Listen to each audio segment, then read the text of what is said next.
Ahmaduhu wa nusalli wa nusallim ala rasulihil karim.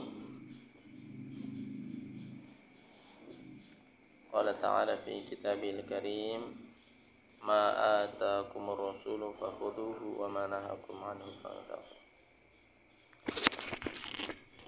Qala Nabi sallallahu alaihi wasallam, man ahya sunnati faqad ahabbani wa man ahabbani kana ma'i fil jannah.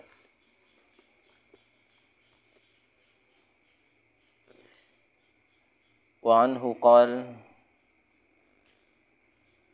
ata an-nabiy sallallahu alaihi wasallam rajulan a'ma faqala, dan darinya berkata,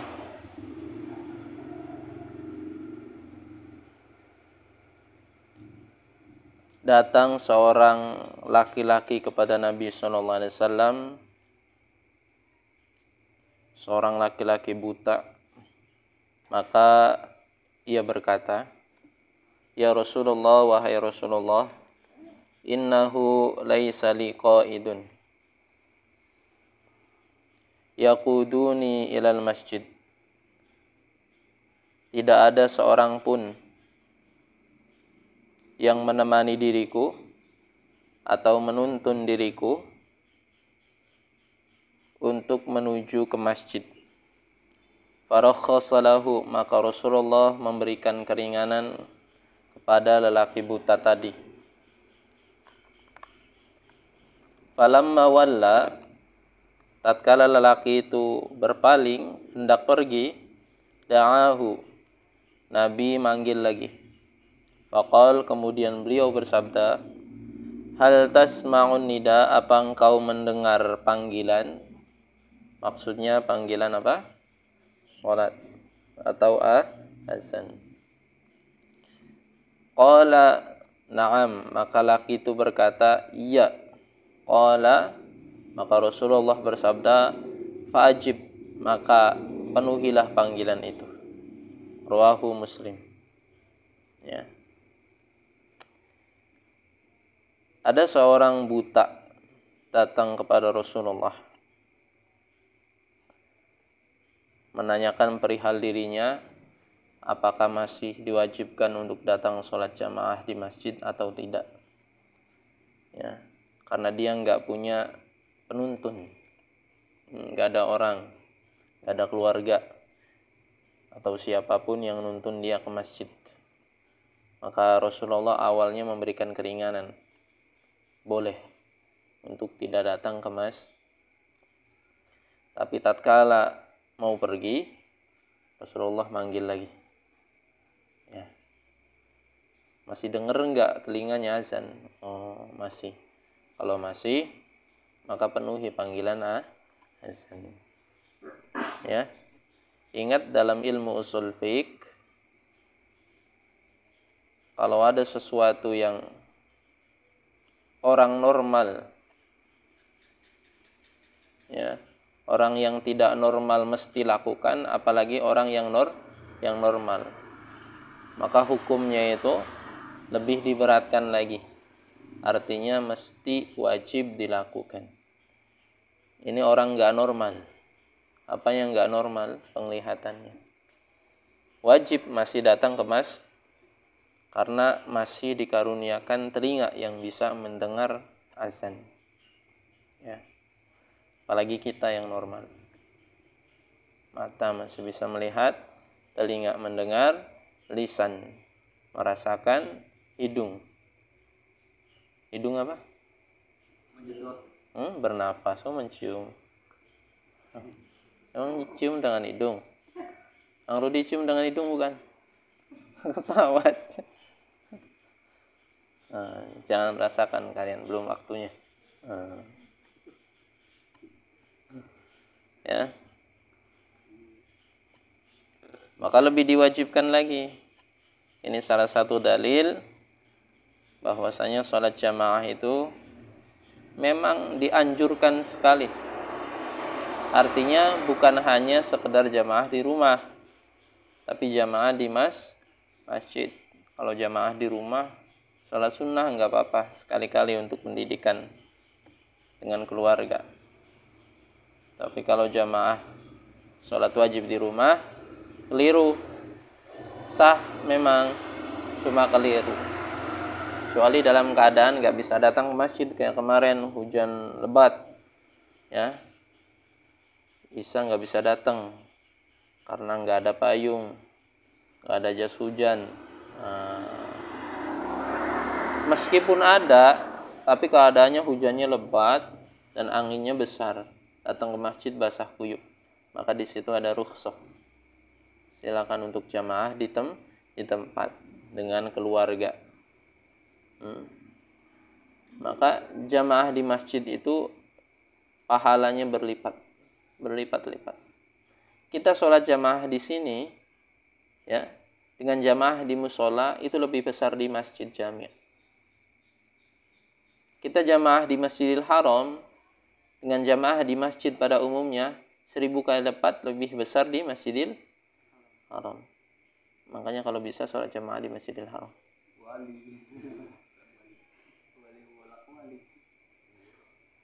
Ya, tapi nggak begitu juga. Ya. Ingat, yang memasukkan kita ke dalam surga adalah rahmat Allah. Maka kalau sudah dirahmati itu, hitungannya itu bukan lagi pahala. Kalau sudah dirahmati, hitungannya apa? Allah ridho kepada kita, Allah sayang kepada kita. Kalau sudah ridho, kalau sudah sayang, maka tidak ada hitungan pahala. Sebagaimana seorang ayah menyayangi anaknya. Tidak ada hitungan materi yang dikeluarkan. Pernah nggak menghitung Ang Rudi dari lahir sampai sekarang udah habis berapa nafkahin anak? Hah? Kenapa? Nggak dihitung. Karena sayang. Ya. Jangankan materi, yang kalau anak sakit itu kita rela, kita yang sakit aja udah gitu. Nah, ya, apalagi sayangnya Allah kepada hambanya yang taat. Jadi hitungannya bukan pahala lagi. Ya. Makanya ibadah itu berharap supaya kita diridhoi dan dirahmati Allah. Supaya Allah menyayangi kita itu tanpa hitungan. Kalau sudah sayang memang tanpa hitungan. Ya. Sebagaimana kalian nanti akan merasakan ketika menyayangi seseorang, ngasih 100 juta nggak kerasa, ringan. Karena sayang. Jangankan 100 juta. 1 M nggak kerasa karena sayang. Tapi kalau nggak sayang, utang 500.000 dicatat, inget baik. Kabir dulu pernah ngutang bakso bakar 5.000, ada tuh di catatan buku kecilnya. Business is business. Kan bahasanya gitu. Ya, kalau kepada orang tertentu kan business is business. Tapi kalau kepada orang yang kita sayangi, bahasanya adalah rahmat. Tidak bisa diperhitungkan. Ya. Al-ma'na al-ijmali, al-jama'atu sunnatun mu'akkadah. Jamaah itu hukumnya jumhur ulama sebagaimana kita pelajari kemarin, yakni sunnah mu'akkad atau sunnah yang amat diberatkan, hampir-hampir wajib. Fal a'ma, maka orang yang buta, alladzi la qaida lahu, yang tidak ada penuntun bagi dirinya untuk datang ke masjid salat jamaah, lahu rukhsah, maka baginya keringanan. Fitarkiha, untuk meninggalkan jamaah. Amma adapun idza kana lahu qaidun, kalau dia punya teman, kawan, siapapun itu yang menuntun dia ke masjid, au baitihi qaribun minal masjid, atau rumahnya dekat dengan masjid, wa sami'an nida, dia mendengarkan panggilan, wa kana yahtadi bi nafsihi, dan dengan sendirinya dia datang ke masjid tidak tersesat, wala yakhsha 'alaiha, dan tidak khawatir dengan gangguan apapun, fala rukhsah lahu fi tarkiha, maka tidak ada keringanan untuk meninggalkan jamaah di masjid. Kita sedang berbicara orang buta ini, ya. Apalagi kalian yang nggak buta, apalagi Hadi yang dekat situ di belakang, masih nggak jamaah. Hati-hati. Ya, fawailul lil shallin. Celakalah orang yang salat. Siapa yang salatnya celaka? Alladzina hum an salatihim sahun, yang dalam salatnya lalai. Apanya yang lalai? Salatnya.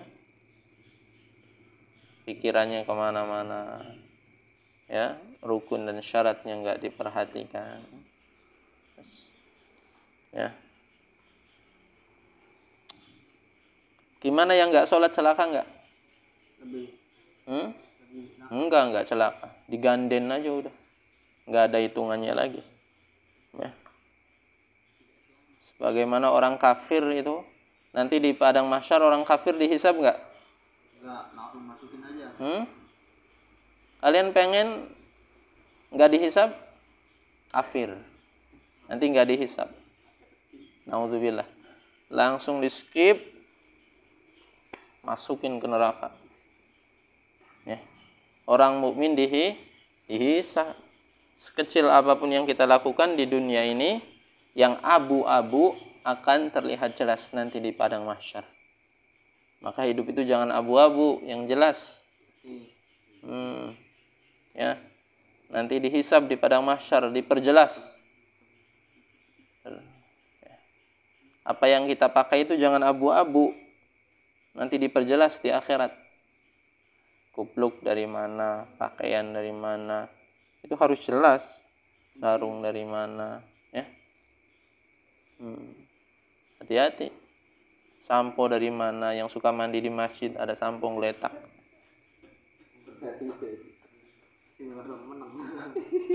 Subhanallah, sampai segitunya. Ya memang sampai segitunya. Karena Allah Maha Adil. Karena di dunia ini tidak ada makhluk Allah yang dapat menegakkan keadilan dengan seadil-adilnya. Seadil-adilnya.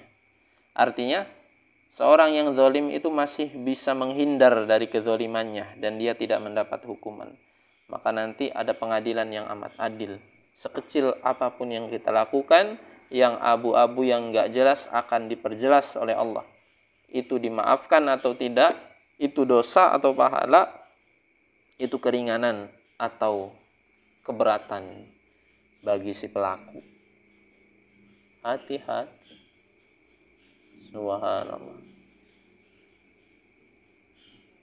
Samponya cuma tinggal setengah tuh Lagian juga ngeletak bae di masjid. Halal nggak tuh? Abu-abu. Bukannya subhat tapi abu-abu. Bisa jadi halal karena orang yang meletakkan pasti ikhlas. Cuma nanti akan diperjelas siapa yang memakai sampo itu. Orang yang punya samponya akan mendapat pahala gitu. Ya, kecuali orangnya medit kan watir gitu kan ya.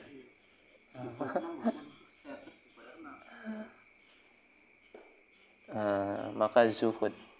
Itulah kehidupan para sahabat radhiyallahu anhum. Ya. Meskipun secara hukum memang boleh-boleh saja nanti ditimbang secara hukum fikih. Hal-hal yang sepele yang tidak bisa dihindari dalam masyarakat itu mungkin secara hukum fikih bisa boleh-boleh saja. Ya. Karena masuknya itu sesuatu yang tidak bisa dihindari. Seperti kita lewat di tanahnya orang, itu kan nggak bisa dihindari. Ya. Masa iya muter-muter kudu lewat ning tanah dewek bae kan. Ngelangkai kudu ning lemah dewek bae kan angel. Ya kan? Itu tidak bisa dihindari. Itu nggak berdosa.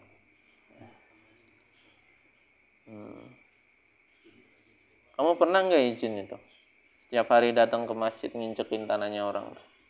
Enggak, tanahnya pemerintah. Oh iya ya. Jalannya.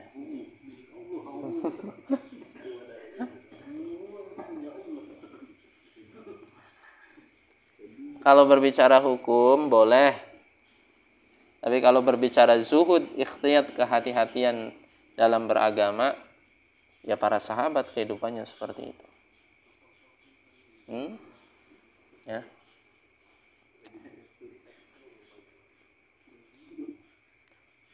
Walam yubayyin sallallahu alaihi wasallam. Rasulullah belum pernah menjelaskan lil a'ma bagi orang yang buta wujubiha atas kewajiban berjamaah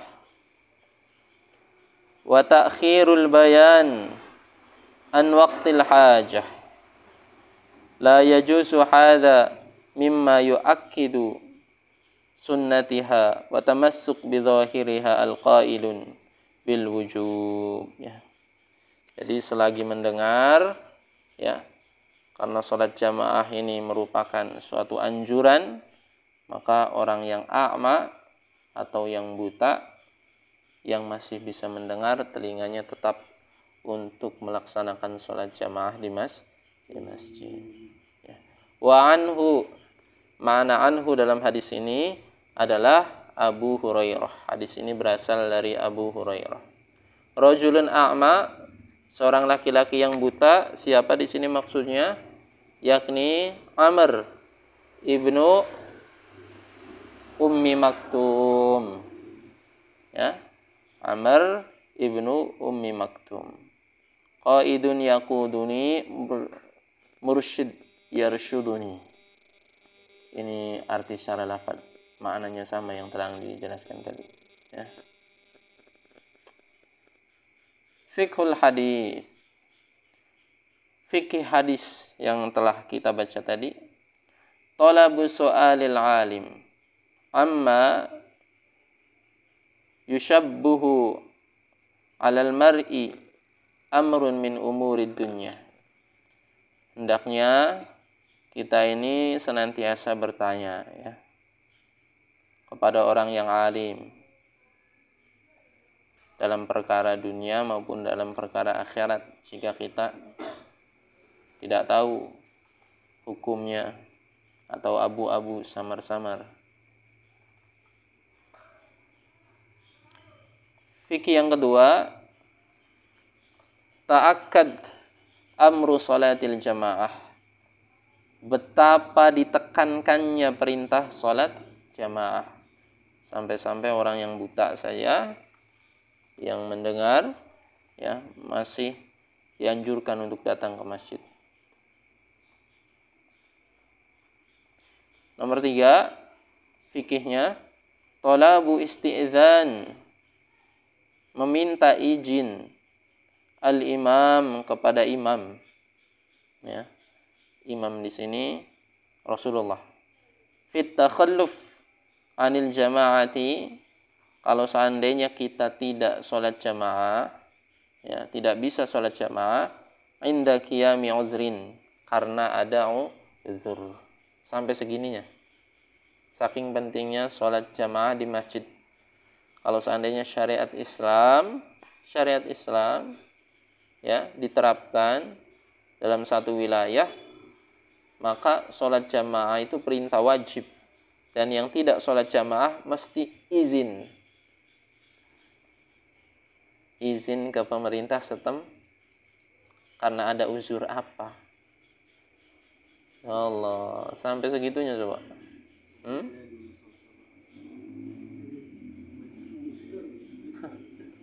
Ya? Pemerintahnya orang tekan. Sampai segitunya. Izin kalian datang ke pemerintah setempat, kepala desa. Oh, harapan apa kepala desa? Ngurus surat izin. Surat izin apa? Surat izin tidak jamaah 1 minggu. Nah, mau kemana alasannya? Ya lagi malas baik. Oh, nggak bisa, harus jamaah. Nah, gitu. Nanti alasannya di situ apa? Nanti dibuatkan kartu selembar. Alasan syar'i tidak sholat jamaah. Apa? Sakit? Oh ya. Apalagi kalau hujan mah kayak dukun aja kalian. Kalau hujan kan nggak bisa diterka. Ya. Musafir ke Jakarta, oh musafir. Apa lagi?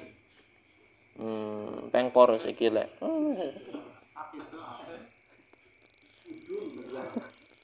Udun masih bisa, udun masih bisa. Ya. Bisul nih sakit. Ya, sakitnya tapi masih bisa bangun. Orang buktinya kamu minta izin kepala desa kan? Nggak boleh. Subhanallah, sampai segitunya. Ya. Gimana kok lulus izin gak jamaahnya? Enggak. Pemerintahnya susah nih, nggak bisa diajak kompromi. Udah. Subhanallah. Kapan nih suka selamat begitu? Nanti mengeluarkan kartu jamaah. Yang subhanallah, sampai segitunya ya. Talabu isti'dzan, minta izin. Minta izinnya imam. Imam di sini ya yang paling berwenang ya pemerintah. Kalau imam masjid nggak apa-apa juga izin ke imam masjid, tapi ya gitu. Maka imam di sini pemerintah yang berwenang karena mereka mempunyai kewajiban terhadap masyarakatnya. Siap begitu? Menerapkan syariat Islam minimal sholat jamaah tatkala kalian jadi pejabat pemerintah atasan. Ya, tapi kalau pemerintah bawahan kalian dipecat nanti. Ya. Sekaligus kalau mau jadi pemerintah atasan biar bisa menerapkan, nggak ada yang protes.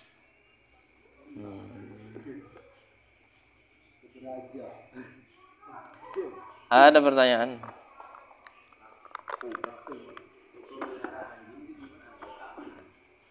Asal jauh dari rumah.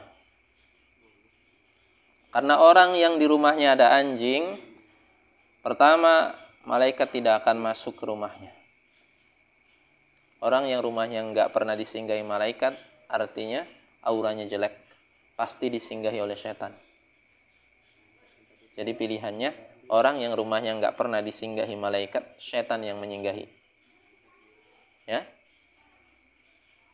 Jadi kalau di rumahnya ada anjing, malaikat tidak akan singgah. Malaikat rahmat maksudnya. Bisa aja nih Udin. Ya. Yang kedua, orang yang memelihara anjing di sekitar rumahnya, pahalanya akan dikurangi setiap hari 1 qirot. Punya pahala nggak kamu? Sedikit. Punya pahala nggak? Pahala nggak punya, melihara anjing sok-sokan. Ya. Yang ketiga, dalam mazhab Imam Syafi'i, lidahnya anjing itu najis mughaladoh, najis berat, yang dicucinya bukan hanya dengan air 7 kali, tapi juga mesti dicampur dengan campuran tanah 7 kali. Maka kalau kalian memelihara anjing, di rumah, kemudian anjing itu secara tidak kalian ketahui menjilati perabotan rumah, menjilati piring, gawat kan? Maka boleh memelihara, yakni ditempatkan di kebun, ditempatkan di gedung yang memang di dalamnya itu mesti ada penjagaan. Dan memang nggak ada yang bisa jaga kecuali anjing. Ya, silahkan. Ya, tapi itu syaratnya seperti itu. Jauhkan dari kediaman, tempat tinggal, karena banyak fadilahnya.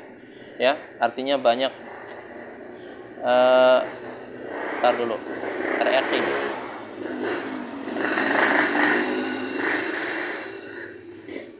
Sampai sini paham? Meskipun secara hukum fikih dibolehkan, tapi ada syarat-syarat tertentu. Jangan di rumah. Bahkan untuk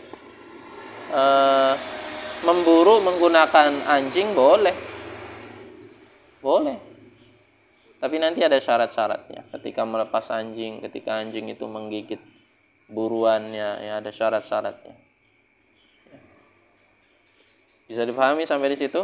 Banyak kerugiannya. Kalau kalian punya pahala atau stok pahala banyak, silakan. Nah, tapi bukan berarti silakan di sini, silakan itu bercanda. Selain pahala tadi, malaikat nggak mau datang, kasihan. Rumahnya itu nanti kelihatan auranya itu, auranya itu, rungsep, ya. Suatu ketika malaikat Jibril itu pernah tidak datang ke Rasulullah.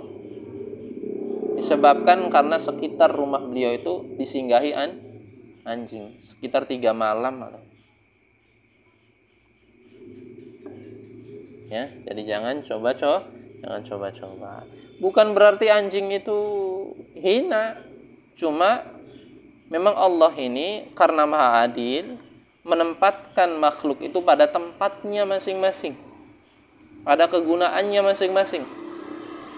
Ya, kamu jangan menganggap hina anjing karena najis, jangan. Itu juga makhluk Allah. Cuma dalam rangka bersyukur kalau dia itu rahmat atau dia itu makhluk Allah, maka kita menempatkan dia sesuai dengan ketentuan Allah. Gak mungkin kalian pakai sempak di kepala, ya kan? Gak mungkin pakai kaos kaki di hidung dengan alasan ini juga makhluk yang diciptakan tukang jahit. Sama-sama. Baju diciptakan tukang jahit, celana diciptakan tukang jahit. Kenapa saya nggak boleh pakai sempak di kepala? Ya terserah, pakai belos. Kalau mau dibilang orang gila, ya jadi seperti itu fitrahnya. Ya, ada sesuatu yang telah Allah menciptakan makhluk itu mempunyai fitrah masing-masing. Seperti babi itu fitrahnya itu dia itu hidup di lumpur, bermain di lumpur, di tempat-tempat kotor. Ya, sehari dia nggak ke lumpur, stres. Coba aja kalian bawa babi, ditempatkan dalam ruangan yang mewah, ada AC-nya, ada PlayStation-nya, ada caturnya, ya. Kasurnya empuk. Si babi itu ngerasa tenang nggak di situ? Kalau babinya PT kamu.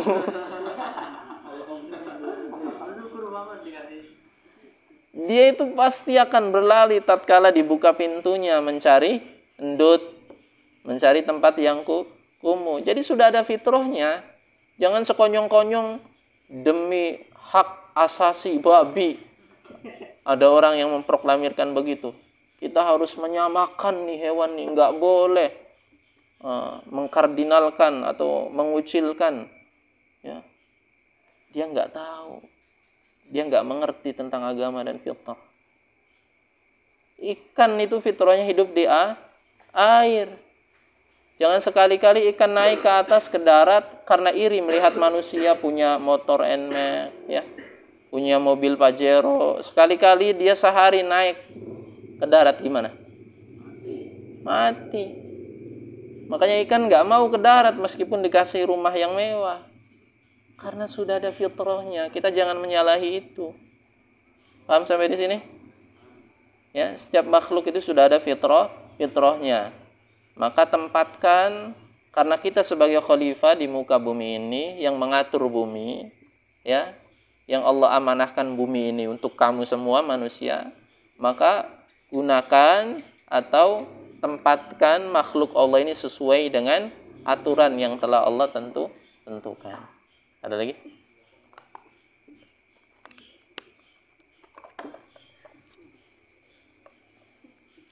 Ini jangan coba-coba ya.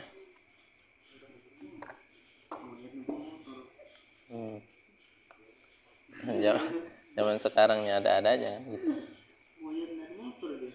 Monyet numpak motor, monyet. Apa maning? Ya, jadi sudah ada fitrahnya. Manusia fitrahnya apa?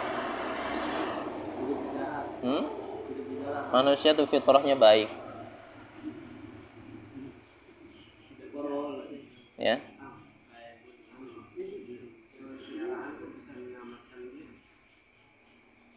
Yang menyelamatkan itu bukan hewan peliharaan. Tapi yang menyelamatkan itu amal kita terhadap makhluk Allah. Paham? Jadi bukan hanya hewan peliharaan, makhluk Allah yang kita sayangi. Disayangi dengan cara gimana? Bukan berarti kita sayang makhluk Allah kemudian dikandang. Kalau dikandang sendirian gak punya pasangan gimana? Itu memelihara bukan itu? Itu bukan memelihara. Ya. Kasihan. Maka hemat Ang Didi, kalau pengen melihara jangan di kandang. Atau punya kandang, tapi kayak kalian sebagaimana masuk rumah. Kalian masuk rumah itu terasa dilindungi, betul nggak? Maka kalau kalian pengen punya hewan peliharaan, sebagaimana manusia, tatkala hewan itu masuk kandangnya, seperti kita merasa dilindungi. Subhanallah wa bihamdihi, subhanallah wa bihamdihi, asyhadu an la ilaha illa anta, astaghfiruka wa atubu ilaik.